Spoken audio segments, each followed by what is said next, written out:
Leo katika hekima yetu ningependa tuzungumzie kuhusu maombi.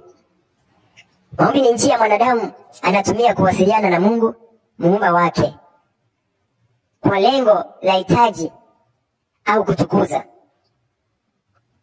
Kwa hivyo kupitia maombi ni njia ya kuwasiliana na Mwenyezi Mungu, na pia unapoomba ni hitaji unalihitaji kutoka kwa Bwana. Ama maombi mengine ni kumtukuza Mwenyezi Mungu. Kwa hivyo leo katika hekima yetu ningependa tujue ya kwamba Mungu ni roho. Mungu ambaye tunamwabudu ni roho. Na ndio maana wengi tumekosa kujibiwa maombi yetu kwa sababu hatujui ya kwamba huyu ambaye tunamwabudu ni nani. Ukiangalia katika kitabu cha Yohana sura ya 4 mstari wake wa 24 inasema ya kwamba Mungu ni roho na wanaomwabudu lazima wamwabudu kwa kweli na roho. Kwa hiyo wakati ambapo unamwabudu Mwenyezi Mungu, jaribu sana umwabudu katika roho ikiambatana na ukweli.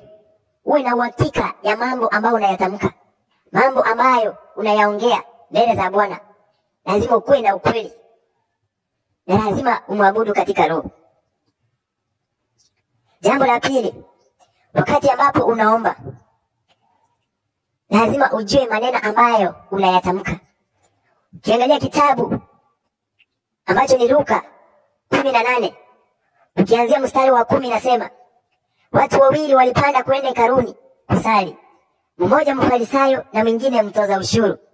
Huyo mfarisayo akasimama akasali kimoyomoyo, Mungu, nakushukuru kwa vile mimi si kama watu wengine, waravi, wadanganyifu au wazinzi. Nakushukuru kwamba mimi si kama huyu mtoza ushuru. Angalia, hao ni watu wawili walioenda katika hekalu. Tunaambiwa mmoja ni mtoza ushuru, mwingine ni mfarisayo. Walipofika mahali pale, tunaona mmoja maombi yake anaanza kuyawasilisha kwa njia mbaya. Anaambia Mungu, mimi si kama watu wengine ambao ni walevi, ambao ni wazinzi. Kumaanisha nini? Wakati ambapo tunaenda mbele za Bwana, usijione ya kwamba wewe unastahili mbele zake. Usijione ya kwamba wewe unafaa mbele zake. Andiko yanaendelea nasema, nafunga mara 2 kwa juma, natoa zaka sehemu ya 10 ya pato langu. Ona huyu mtu jinsi ambavyo anajisifu. Anaambia Mungu jinsi ambavyo anatoa fungu lake, jinsi ambavyo yeye ni mzuri. Lakini yule mtoza ushuru akiwa amesimama kwa mbali bila hata kuinua macho yake mbinguni, ila tu alijipiga kifua kwa huzuni. Alisema, Mungu, unionee huruma mimi mwenye dhambi. Na waambieni, huyu mtoza ushuru alirudi nyumbani akiwa amesamehewa. Na huo ndio ukweli. Huyu yeye alijiona ya kwamba hafai mbele za Mwenyezi Mungu. Alijiona kitu bure, hakuenda akijisifu. Na hakika Yesu anasema ya kwamba alienda nyumbani akiwa huyu amesamehewa. Maombi yake yalisikika kwa sababu jinsi ambavyo alienda mbele ya Bwana inastahili. Kwa hiyo mpendo, wakati ambapo unaomba Mwenyezi Mungu, wacha kujisifu mbele zake. Wacha kutaja maneno yasiyostahili mbele zake. Nenda kwanza ukamsifu Mwenyezi Mungu kupitia maombi. Msifu Bwana, mkumbushe yale ambayo amekutendea, lakini si eti unajisifu. Kitabu kingine nataka tuangalie ni Yakobo 4. Tuanzie mstari wake wa 2. Ya kwamba atupati yale tunayohitaji kwa sababu atuombi kwa Mwenyezi Mungu. Na hata tukiomba tunaomba kwa nia mbaya. Pia maombi yanaweza kosa kujibiwa kwa sababu unaweza kuwa ndio unaomba Mwenyezi Mungu, lakini unaomba kwa nia mbaya. Unaomba ili ukangamize wengine. Unaomba Mungu akakupe gari ili ukadharau wenzako. Unaomba Mungu akupe nyumba ili ukaanze kujivuna. Unaomba Mungu akupe kazi ili ukaanze kucheka wengine. Kwa hivyo wakati ambapo maombi unaomba, angalia yale ambayo unayatamka. Mungu anaweza kosa kujibu maombi yako kwa sababu uko na nia mbaya. Kumbuka Mungu anachunguza mioyo yetu hata kabla hatujatamka. Anajua yale ambayo tunayahitaji. Kabla hatujasema chochote, Mungu yeye anajua yale ambayo tunayahitaji. Kwa hiyo wakati ambapo tunaenda mbele za Bwana, tusipayuke maneno. Unapoingia tena kitabu cha Mathayo sura ya 6, kianzia tena hapo mstari wa 7. Tunaposali tusipayuke maneno kama wasiomjua Mungu. Maana maandiko yanasema Baba yetu anajua tunayohitaji hata kabla ya kuomba. Na huo ndio ukweli. Mungu anajua yale ambayo tunayohitaji hata kabla hatujayatamka. Mungu amechunguza fikira zetu, amechunguza mioyo yetu, na anajua kila ambacho tunakihitaji. Kwa hiyo wakati ambapo unaomba mpendwa, angalia jinsi ambavyo unaomba. Abudu Mungu ama omba Mungu ukiwa katika roho. Abudu Mungu kwa ukweli. Nakumbuka pia unaweza kosa kujibiwa maombi yako kwa sababu wewe ni rafiki wa ulimwengu. Kuna watu ambao ulimwengu umetuchukua, anasa imetuchukua. Kwa hivyo wakati ambapo unaenda mbele za Bwana, Mungu anaweza kosa kukujibu. Kwa maana pia ukisoma kitabu cha Warumi sura yake ya 8, kuanzia mstari wa 6 hadi 8. Nasema fikra za mwili huleta kifo, bali fikra za roho huleta uhai. Mwenye kutawaliwa na mwili ni adui wa Mungu. Kwa hivyo unaweza kuwa adui wa Mungu kwa sababu unatawaliwa na fikra za mwili. Lakini wakati ambapo unatawaliwa na roho, unaweza kuwa rafiki wa Mungu. Kwa hivyo wale ambao tunapenda vitu za ulimwengu, tunapenda anasa za ulimwengu, tuko na tamaa za pesa za ulimwengu, jua ya kwamba wewe ni adui wa Mungu. Na wakati ambapo uko adui wa mtu, hata uende muombe, hawezi akakupea kwa sababu wewe ni adui yake. Lakini kama umejitenga na mambo ya ulimwengu, umeachana na mambo mengi, mambo ya usherati, hauko mahali pale. Mambo ya wizi, hauko mahali pale. Mambo ya kusengenya, hauko mahali pale. Mambo ya kutukana, hauko mahali pale. Mambo ya ulevi, hauko mahali pale. Wewe ni rafiki wa Mwenyezi Mungu. Wewe wakati ambapo unakuja mbele zake, huwa anajibu maombi. Wanasema ya kwamba maombi ya mtu ambaye ni mwadilifu, mtu ambaye ni mnyenyekevu, hakika yanajibiwa.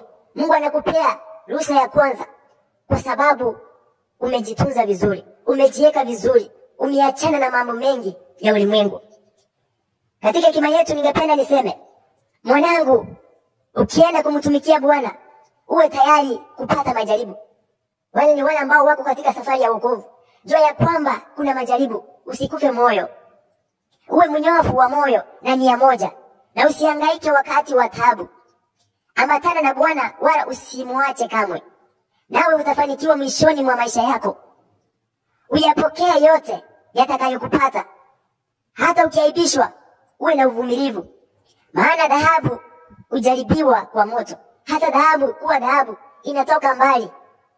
Kwa hivyo wewe ukuje kusimama, lazima utapitia majaribu. Hata Yesu mwenyewe alipitia majaribu. Sisi ni nani tusiyapitie? Kwa hivyo ukiwa Mkristo, jua ya kwamba utapitia majaribu. Jua kuna vitu ambavyo utavipitia. Wewe tu vumilia. Uyapokee yote yatakayokupata. Hata ukiaibishwa, uwe na uvumilivu kwa chochote kile. Wewe kuwa tu mvumilivu. Enyi mnaomcha Bwana, ngojeni huruma yake. Msigeuke upande, msije mkaanguka.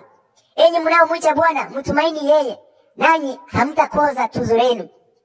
Fikirini juu ya vizazi vilivyopita, mkajiulize. Wale babu zetu waliopita, jiulize. Nani aliyepata kumtegemea Bwana akaibika? Ni nani aliyekuwa anamtumikia Bwana? Angalia hata Hana, mtumishi wa Mungu, aliomba mtoto. Aliomba, hakukufa moyo, lakini lile jambo ambalo alikuwa analihitaji alilipokea mwishowe. Nani aliyedumu katika kumcha Bwana akaachwa naye? Ni nani yule ambaye alikuwa anatumikia Bwana akamwacha?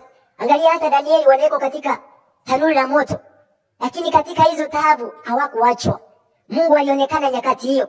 Kumaanisha pia Mungu huwa anajionyesha wakati ambapo umefika mwisho. Wakati ambapo umelemewa, hapo ndio Mungu sasa anakuja. Danieli wakati walifika mwisho, hapo ndio Mungu alikuja akawasaidia. Maana Bwana ni mpole na mwenye huruma. Yeye utusamee na kuokoa wakati wa shida. Mungu yeye anaokoa wakati wa shida. Ole wenu ninyi mliopoteza matumaini yenu. Mtafanya nini Mungu atakapofika kuadhibu? Wale ambao mliacha tumaini lenu, wakati Mungu atarejea, mtamwambia nini? Wanaomcha Bwana hawaachi kamwe kutii maneno yake. Wale wanaompenda uzifuata njia zake. Wanaomcha Bwana wako tayari daima kumtumikia. Wao unyenyekea mbele yake na kusema, tujiweke mikononi mwa Bwana na sio mikononi mwa watu ambao hufa. Maana kama ulivyo ama kama ilivyo ukuu wake, ndivyo pia huruma yake ilivyo. Huyu Mungu tunayemtumikia kuna huruma. Kwa hivyo wapendwa, wale ambao tuko katika maombi, tumesimama imara, msikufe moyo. Mungu anawatazama. Kwa hiyo hali ambayo unapitia, Mungu anajua. Wewe endelea tu kumwambia, na pia angalia njia zako. Usijichanganye mahali popote. Kupitia kinywa, kupitia nasa, mambo ya ulimwengu. Maana tumeona Warumi anasema ya kwamba aliye rafiki wa ulimwengu ni adui wa Mungu. Kwa hivyo chunga usiwe adui wa Mungu. Na asifiwe Bwana Yesu Kristo.